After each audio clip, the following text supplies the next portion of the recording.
Hindi ko siya kilala at hindi ko alam kung anong nagawa niya para sa bayan, para siya umabot.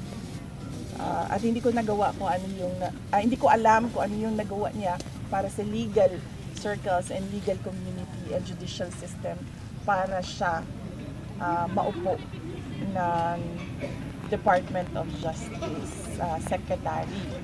No? Ang masasabi ko lang ay hindi siya magaling na tagapagsalita ng Office of the President because she brings embarrassment to the country.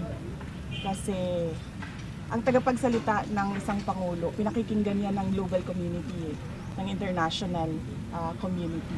At pag nakikita ng mga kapitbahay natin, yung mga malalayong lugar na ganito magsalita, ang tagapagsalita ng Office of the President, nagdadala yun ng kahihiyan sa bayan.